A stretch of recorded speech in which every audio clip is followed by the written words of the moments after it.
প্রিয় বন্ধু, প্রিয় বাবা, বোঝা উচিত একজন নারী অস্বীকার করার কোনো বিষয় না। পুরুষ যেমন আল্লাহর সৃষ্টি, নারীও আল্লাহর সৃষ্টি। নারীর প্রতি পুরুষের আসক্তি, পুরুষের প্রতি নারীর আসক্তি, এই আসক্তি, এই বন্ধন, এই প্রেম, এই ভালোবাসা, এই আন্তরিকতা, এই মহব্বত, এই হৃদয়ের টান, এটা যদি না থাকতো তো মানব প্রজন্ম আজকের এই পর্যন্ত আসতো না। মানুষের এই ক্রমধারা কি এখান পর্যন্ত আসতো? এক স্বামী স্ত্রীর পবিত্র বন্ধন, একে অপরের প্রতি অকৃত্রিম ভালোবাসা, স্বামী স্ত্রীর একান্ত মিলন। তো এইটুকুর বরকতে মহান আল্লাহর ইচ্ছায় প্রজন্ম এভাবে আগাইছে। তাহলে এটা তো দূষণীয় না, হালাল যেটা সেটা তো দূষণীয় না। রাসূলুল্লাহ সাল্লাল্লাহু আলাইহি ওয়াসাল্লাম বলছেন, পবিত্র স্ত্রী তার মুখে যদি কেউ খাবারের লোকমা তুলে দেয়, হাত্তা লোকমাতা ফি ফি ইমরাতিহি, নবীজি বলছেন কেউ যদি তার হালাল স্ত্রীর মুখে এক লোকমা খাবার, একটা রুটি, সামান্য একটু খাবারও তুলে দেয়, আল্লাহ রাসূল সাল্লাল্লাহু আলাইহি ওয়াসাল্লাম বলছেন আল্লাহ তাআলা তাকে আল্লাহর রাস্তায় সাদাকা করার সওয়াব দান করেন। প্রসঙ্গক্রমে নওজোয়ান ছেলেরা এটা মনে রাখো বাপ, এক নারী এবং নারীর প্রতি আসক্তি, এইটা তো একটা মৌলিক মানুষের স্বভাবজাত বিষয়, যে মানুষের অস্তিত্বের ভিতরে আল্লাহ তাআলা এটা দিয়েছেন।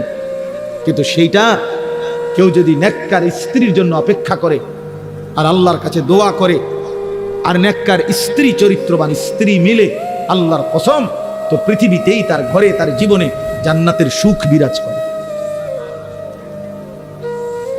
আর বন্ধু চরিত্রহীন লম্পট হয়ে দিন রাত নারী ছবি, অশ্লীলতা, বেহায়াপনা, অসভ্যতা, বেহায়া বেপর্দা কোনো নারীর পিছনে ঘুরে, ছবিতে হোক আর বাস্তবে হোক, যে চরিত্রহীন লম্পট তার জীবন শেষ করে দিছে, খোদার কসম আল্লাহর ওয়াদা আছে ওই খবিস ও চিরেই তার জন্য বিবি মিলবে আরেকটা খবিস।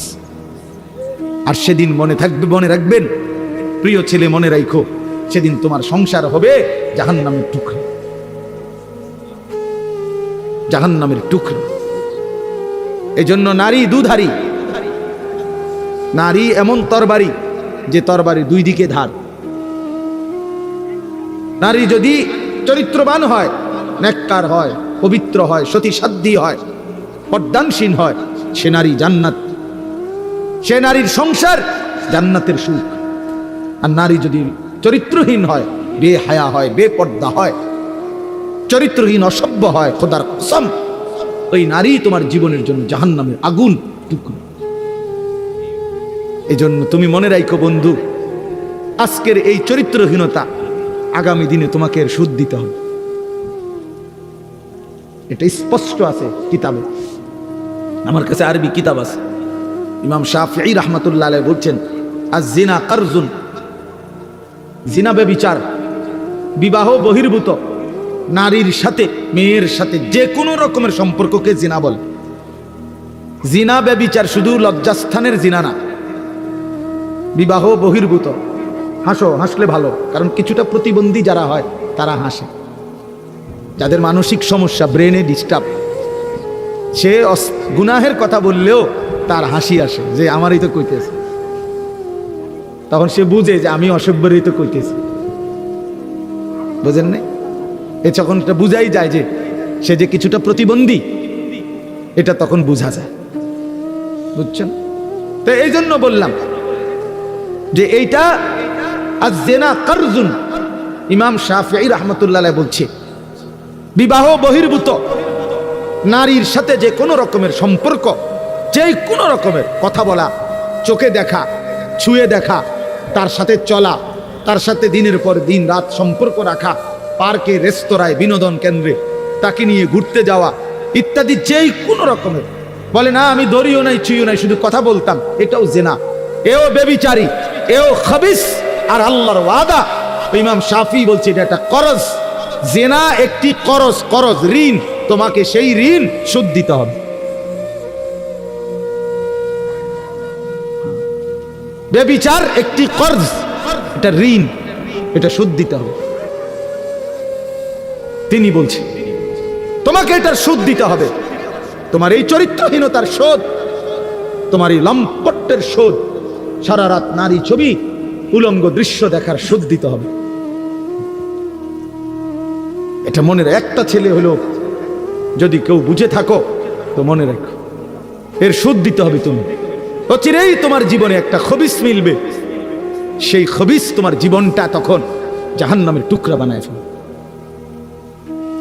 বেপর্দা নারীর হাসি হাসি না, এটা আগুন। নর্তকীর হাসি হাসি না, ওটা মূলত আগুন। বেহায়া কন্যার প্রেমের কথা, এগুলো মূলত সুন্দর কোনো শব্দ না, এগুলো আগুনের গোলা, এগুলো আগুনের গোলা। এটা শুদ্ধ দিতে হবে নিজের জীবনে, তখন ধুকে ধুকে মরবে। রাস্তার বেডি দেখুন আর মোবাইলের নারী দেখা আর নিজের বউ 6 নম্বর হওয়া, 3 নম্বর বেডি হওয়া, হ্যাঁ অনেকটা ডিফারেন্স। ওই মানুষের জীবনে আর কোনোদিন সুখ মেলে না যে একটা চরিত্রহীন নারী, অসৎ নারী, অসৎ নারী। আপনারা যদি নাও জানেন, আমরা তো জানি, কারণ আমরা যে হুজুর মানুষ, আমগোর কাছে তো হাজারো মানুষ, শত শত মানুষ নিজের ব্যক্তি জীবনের বহু কথা বলে, দোয়া চায়, আমরা তো শুনি কি বলে, কি বলে। বাহিরের মানুষ তো মনে করে হাসতেছে, স্বামী স্ত্রী একই ভক্সি গাড়ি দিয়া যায় প্রতিদিন, একই অফিসে অফিস করে, আবার সন্ধ্যা হলে ফিরে, একই ভবনে থাকে 3 বছর 7 বছর 5 বছর। পৃথিবী জানে তারা স্বামী স্ত্রী, কিন্তু পরিষ্কার পুরুষের বক্তব্য হলো না হুজুর, আজকে 7 বছর আমরা মূলত বিচ্ছিন্ন, কিন্তু লজ্জায় কাউকে বুঝতে দেই না, একসাথেই বের হই, একসাথেই ঘরে ঢুকি, আলাদা থাকি। হ্যাঁ, স্বামী এক জায়গায়, স্ত্রী এক জায়গায়। স্বামী ছাদে বইয়া গিটার বাজায়, বিড়ি আর সিগারেট খায় আর গান গায়। আমি তো দেখছি দিনের পর দিন বেচারা গান গায়, সারা রাত গিটার বাজায় আর একটা একটা করে সিগারেট খায় আর গান গায়। গানও মাশাআল্লাহ, গানও না, গানের জাতও না, না কিচ্ছু না, মানে এটা কোনো সুরও নাই, সুরের জাতও নাই, বে বে করে, বে বে। আহা, আল্লাহ মাফ করে দেন, আল্লাহ মাফ করে দেন। প্রিয় যুবক, চরিত্রহীন হয়েও না, তোমার জীবন দিয়ে এটার খেসারত দিতে হবে। তোমার অপকর্মের দায়ভার আল্লাহর কসম অন্য কেউ নিবে না। তোমার লাম্পট্য, তোমার অসভ্যতা, তোমার অসভ্যতার দায়ভার কেউ নিবে না, তোমাকেই শোধ দিতে হবে। বললাম না, এটা করজ, ঋণ, এটা সুদ, ঋণ শোধ করতে হয়, ঋণ শোধ দিতে হয়।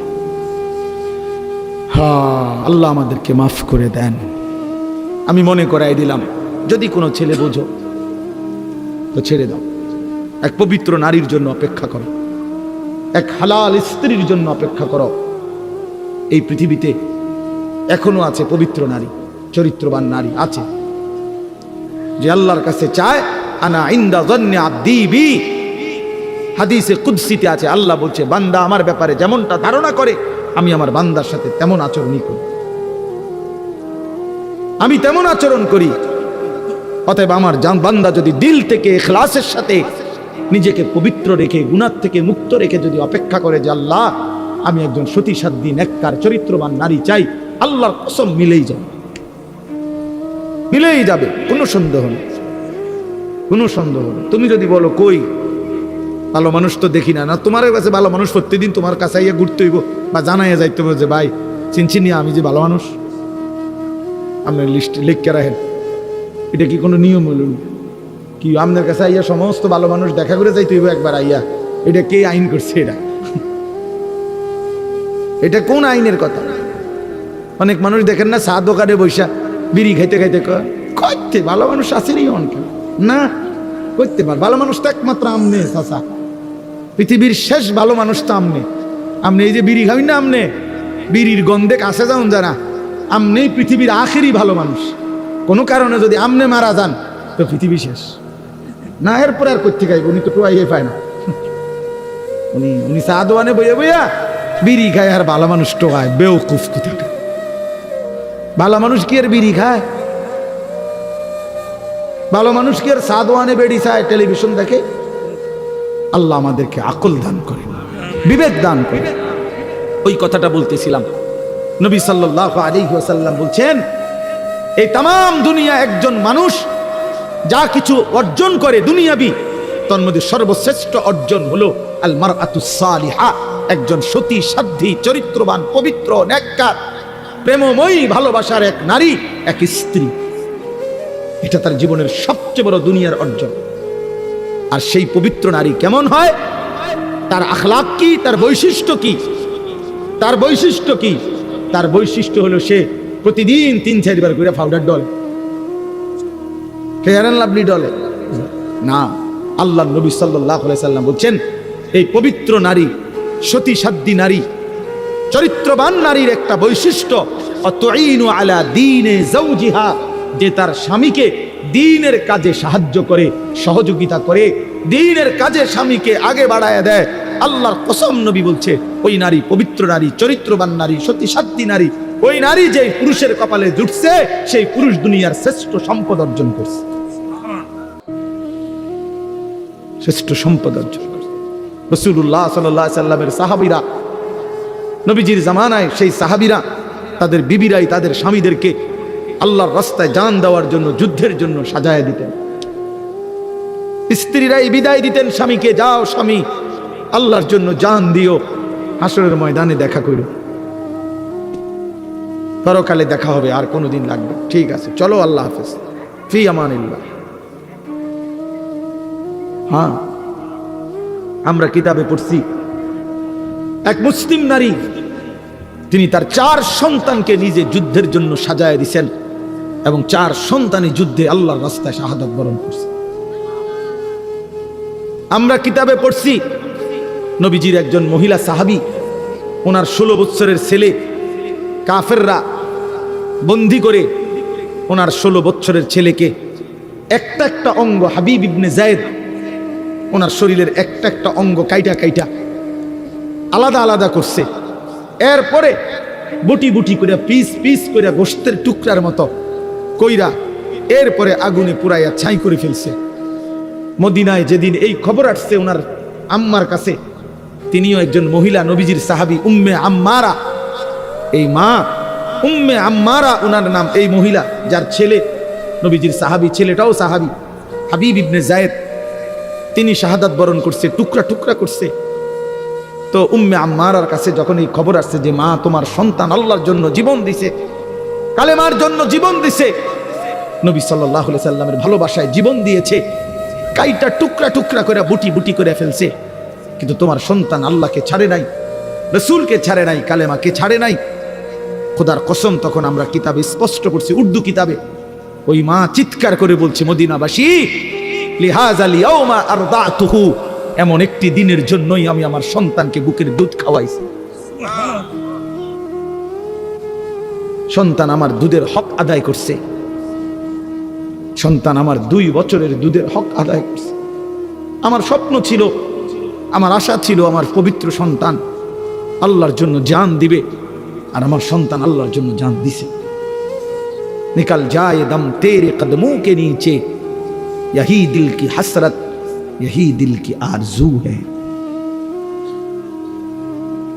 এজন্য নওজোয়ান, আজ তোমরা ভুলে গেছো, আজ নারীর ফাঁদে জীবন দিয়ে দিছো, উলঙ্গ ছবির কাছে জীবন দিয়ে দিছো, মোবাইলের নর্তকীর কাছে জীবন দিয়ে দিছো, একটা সামান্য মেয়ের কাছে নিজের জীবন শেষ করে দিছো। ছি ছি ছি, পুরুষ এত কাপুরুষ হয় না। একটা বেডির পিছনে কুত্তার মতো সারাদিন ঘুরে, পুরুষ এত বড় জানোয়ার হয়। পুরুষ এত কাপুরুষ হওয়ার কথা না। যার পৌরুষ আছে, যে পুরুষ, সে এমন হওয়ার কথা না। কিন্তু আজকে আমাদের সন্তানদের আকসার এই মোবাইলে আসক্ত যত ছেলে পেলে, এর মূল কারণ নারীতে আসক্ত। এটার অপর পিঠে এটাই রেজাল্ট। আপনি খোঁজ নিলেন, ও আজ হনে 2টা 1টা দরকারি কোনো কাজ করে 10 মিনিট 5 মিনিট, আর যে সারা দিন রাত এটা টিফে কিতা করে, বেডি চায়, নারী দেখে, ছবি দেখে, নাচ দেখে, নাটক দেখে, সিনেমা দেখে, অশ্লীল ছবি দেখে, নারীকে নিয়েই ব্যস্ত থাকে। নাইলে আপনি বন্ধ করে দেন, এক সপ্তাহ নারী ছবি মোবাইলে না আসা বন্ধ হয়ে যাক, যে কোনোভাবে ফেসবুক কোন আর ইউটিউব কোন কিছুতেই নারীর ছবি আসে না। এক সপ্তাহের জন্য দেখবেন হাজার হাজার লাখ লাখ বড় মোবাইল, এগুলা দিয়ে মানুষে কটকুড়ি খাবে, কটকুড়ি সম্পাপড়ি খাইবে, সম্পাপড়ি চিনেন, সাদা সাদা সম্পাপড়ি, এই কটকুড়ি, অথবা পেঁয়াজ বেচবে, বাঙালি মাল বেচে। এই জন্য এটা দরকার। প্রিয় বন্ধু, প্রিয় বাবা, বুঝা উচিত একজন নারী অস্বীকার করার কোনো বিষয় না। পুরুষ যেমন আল্লাহর সৃষ্টি, নারীও আল্লাহর সৃষ্টি। নারীর প্রতি পুরুষের আসক্তি, পুরুষের প্রতি নারীর আসক্তি, এই আসক্তি, এই বন্ধন, এই প্রেম, এই ভালোবাসা, এই আন্তরিকতা, এই মহব্বত, এই হৃদয়ের টান, এটা যদি না থাকতো তো মানব প্রজন্ম আজকের এই পর্যন্ত আসতো না। মানুষের এই ক্রমধারা কি এখান পর্যন্ত আসতো? এক স্বামী স্ত্রীর পবিত্র বন্ধন, একে অপরের প্রতি অকৃত্রিম ভালোবাসা, স্বামী স্ত্রীর একান্ত মিলন, তো এইটুকুর বরকতে মহান আল্লাহর ইচ্ছায় প্রজন্ম এভাবে আগাইছে। তাহলে এটা তো দূষণীয় না, হালাল যেটা সেটা তো দূষণীয় না। রাসূলুল্লাহ সাল্লাল্লাহু আলাইহি ওয়াসাল্লাম বলছেন, পবিত্র স্ত্রী তার মুখে যদি কেউ খাবারের লোকমা তুলে দেয়, হাত্তা লোকমাতা ফি ইমরাআতিহি, নবীজি বলছেন কেউ যদি তার হালাল স্ত্রীর মুখে এক লোকমা খাবার, একটা রুটি, সামান্য একটু খাবারও তুলে দেয়, আল্লাহ রাসূল সাল্লাল্লাহু আলাইহি ওয়াসাল্লাম বলছেন আল্লাহ তাআলা তাকে আল্লাহর রাস্তায় সাদাকা করার সওয়াব দান করেন। নবী সাল্লাল্লাহু আলাইহি ওয়াসাল্লাম বলছেন ওয়াফি বুদআই আহাদিকুম সাদাকা, পবিত্র স্বামী স্ত্রী যদি মিলিত হয় তো আল্লাহ তাআলা সেখানেও সাদাকার সওয়াব দান করে। সাহাবী জিজ্ঞেস করছে, ইয়া রাসূলুল্লাহ, মনের চাহিদা পূরণ করলেও সওয়াব হয়? আল্লাহর নবী বললেন, সেটা যদি ভিন্ন অনুমতি নাই এমন নারীর সাথে যদি পূরণ করে সেখানে কি গুনাহ হয়? তিনি বললেন, হ্যাঁ গুনাহ হয়। তাহলে এখানেও নেকি হয়, সেখানে গুনাহ হইলে এখানে নেকি হয়। এজন্য বন্ধু, আল্লাহ তাআলা প্রত্যেক নিষিদ্ধ বিষয়ের বিপরীতে বৈধ হালাল পন্থা আল্লাহ রাখছেন। যিনি মদ হারাম করেছেন তিনি মধু হালাল করেছেন, যিনি সুদ হারাম করেছেন তিনি ব্যবসা হালাল করেছেন, যিনি ভিন নারী দেখা হারাম করেছেন তিনি বিবাহ হালাল করেছেন। এমন কোনো বিষয় নাই বান্দার যেটা চাহিদা আছে অথচ সেই চাহিদা পূরণের বৈধ কোনো পন্থা আল্লাহ দেন নাই। খোদার কসম, এমন চাহিদা মানুষের মধ্যে নাই, এটা হতে পারে না। কারণ প্রতিটি চাহিদাও দিছেন আল্লাহ, সেই চাহিদা পূরণের হালাল পন্থা নির্ধারণ করে দিয়েছেন, সেটাও আল্লাহ, সেটাও আল্লাহ করছেন। আজকে অনেক মা বোন হয়তো পর্দার আড়ালে আছেন, শুনতেছেন, আপনাদেরকেও বলি, বেপর্দা নারী, বেহায়া নারী, বেহায়া কন্যা, তার বাস্তবিক অর্থে সামাজিক কোনো মর্যাদা নাই। ইসলামের দৃষ্টিতে, মানবতার দৃষ্টিতে, ইনসাফের দৃষ্টিতে, বিবেকের দৃষ্টিতে তার কোনো সম্মান নাই, ইজ্জত নাই। বেপর্দা নারী তো শোপিস, উপভোগের পণ্য। বেপর্দা নারী তো প্রদর্শনের বস্তু, প্রদর্শনের বস্তু, যে নিজেকে প্রদর্শন করে বেড়ায়। আল্লাহ তাআলা আমাদেরকে মাফ করে দেন। আল্লাহ আমাদের মা বোন, আমাদের কন্যা, যে সমাজের নারী বেপর্দা হয়, বিশ্বাস করেন ওই সমাজের সবচেয়ে বড় বিপদ হলো হালাল এবং পবিত্র পন্থা, হালাল এবং পবিত্র বিবাহ এবং হালাল এবং পবিত্র মানব প্রজন্ম তছনছ হয়ে যায়। আজকের ইউরোপ এই ব্যাধিতে আক্রান্ত, যখন অবাধ যৌনাচার, নারী পুরুষের অবাধ সহজ করে দিছে, আজকে তাদের বৈধ সন্তানের চাইতে অবৈধ সন্তানের পরিমাণই বেশি, পরিমাণই বেশি। আল্লাহ আমাদের সমাজ, আমাদের বংশধর, আমাদের প্রজন্মকে জিনা, ব্যভিচার, বেহায়া, বেপরদিগি, বেশরম এই জিন্দিগি থেকে হেফাজত করেন। বলে না আমিন। চোখের সামনে ছেলেটা নষ্ট হয়ে যাচ্ছে, বাবার চোখে কোনো পানি নাই, চোখের সামনে মেয়েটা ৮-৬ কাপড় পরে রাস্তায় রাস্তায় ঘুরে, মায়ের চোখে কোনো পেরেশানি নাই, লজ্জাও নাই। এই বেটিও নির্লজ্জ, বেটির জিও নির্লজ্জ। দলটা বেহায়া, দলটা বেহায়া বেটা। আমার মাও ইজ্জতওয়ালা, আমার কন্যাও ইজ্জতওয়ালা, আমার বিবিও ইজ্জতওয়ালা। আমার দাদিরে দেখছি কালো ঢিলে ঢালা বোরকা পরে, আমার মারেও দেখছি কালো ঢিলে ঢালা বোরকা পরে, আমার বিবিও কালো ঢিলে ঢালা বোরকা পরে, আমার কন্যাও কালো ঢিলে ঢালা বোরকা পরে। যে আখলাক আমার দাদির, সেই আখলাক আমার মার দেখছি, সেই আখলাক আমার বিবির, সেই আখলাক আমার কন্যা। আলহামদুলিল্লাহ। বলো মিয়া, ওই মা কিসের মা? যে মায়ের চোখের সামনে 16 বছরের মেয়েটা এতটা টাইট কাপড় পরে, একটা এফরনও নাই, এটা ঢিলে ঢালা কোনো পোশাক নাই, সে বোঝে নাই মহিলা যে তার মেয়েটারে রাস্তায় কে দেখবে? বেডি তুমি সিরা খাও, তুমি ভাত খাও না, তুমি বোঝো না তোমার মাইয়ারে দেখবে কে? রাস্তার লম্পট ছেলেরা দেখে কি মন্তব্য করবে? এটা কি বুঝার কিছু বাকি আছে? কেউ না বুঝার কিছু আছে এটার মধ্যে? তাহলে আপনি এই কথাটা, এই বাংলা কথাটা বোঝেন না আপনি? না না না, মেয়ে শিক্ষিত হইতে আছে। আরে বাপরে, শিক্ষিত ইংরেজি কয়, ইংরেজি কবিতা কয়, 2 little black birds sitting on a wall, one called Peter, one called Paul. দুইটা কাউয়া বসছে একটা ওয়ালের উপরে, একটা কাউয়ার নাম হইল পিটার আর একটার নাম হইল পল। আমি বলি একটা কাউয়ার নাম হলো লোটা আর একটা কাউয়ার নাম হলো বদনা। এই হলো দুইটা কাউয়া। এটাই তো অর্থ কবিতা। এটা অর্থ না? বলো না সিয়াম, এটার অর্থ কি? 2 little black birds অর্থ কি? ছোট দুইটা কাউয়া সিটিং অন এ ওয়াল, ওয়ালে বইছে। আর তো কাউয়া ওয়ালে বইলে কি, সালে বইলে কি? তোমার কিতা, তোমার ফুতের কিতা? এটা কি শিখছে? এটা কি শিখলোটা কি? এনে কাউয়া বইছে বলে ওয়ালে। আর আমার ইমানদার সন্তান শিখবে কালেমা লা ইলাহা ইল্লাল্লাহ, লা ইলাহা ইল্লা। বলবে সারা কায়নাত কিচ্ছু নাই, আছে শুধু একজন, তিনি আমার আল্লাহ। अगरचे बुत हैं जमात की आस्तीनों में, मुझे है हुक्म खुदा ला इलाहा इल्लल्लाह। আল্লামা ইকবাল বলছে, শোনো ইমানদার কেমন হয়? যে তিনি বলেন মোমেন হবে সে মূর্তির স্তূপের উপরে যদি কাউকে দাঁড় করায় দেয়, মনে করেন মূর্তির স্তূপ দিয়া, এটার উপরেও যদি কালেমাওয়ালা মোমেনকে দাঁড় করায়, মোমেন মূর্তির স্তূপের উপরে দাঁড়িয়েও বলবে লা ইলাহা ইল্লাল্লাহ।